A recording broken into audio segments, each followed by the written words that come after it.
Ni monanio maria arimi na onjoria magweterire na hikiki mahingurwo ni Mutongoria wa bururi guku matanya mao mari iguru makihocia mwihoko wao hari ndumiriri yothe ngikinyaniria kwa ndanduka kwa umithio wao. Kuringana na Mutongoria wa bururi Uhuru Kenyatta, niguo murimi akinyaniria umithio wake hari bata kumuhura njeki makiria hari urimi na wendia wa mimera ta kahua, macani, baba, udomwe na beniko. We expect to see an annual increase in production of green tea from 1 million metric tons to 1.6 million tons, coffee from 40,000 to 100,000 metric tons, cotton from 29,000 bales to 200,000 bales, and pyrethrum production from 300 metric tons to 3,000 metric tons by 2022.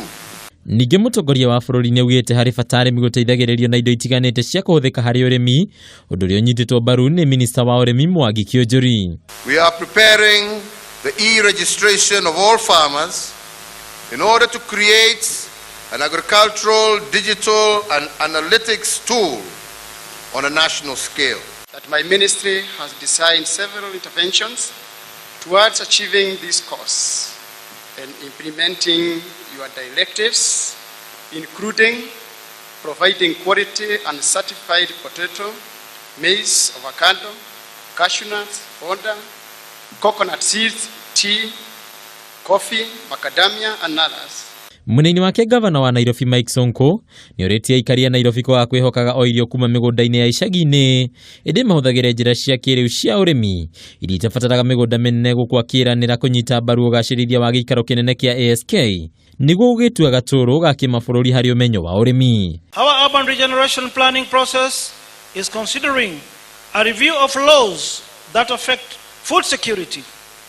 For example, the old colonial bylaws prevent Nairobi residents from having vegetable gardens within their compounds.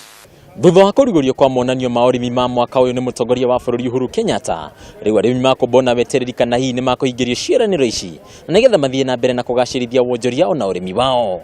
Handu-ini ha metha ya wonjoria ya Kameme TV, ritwa riakwa ni Mbataru wa Mwangi.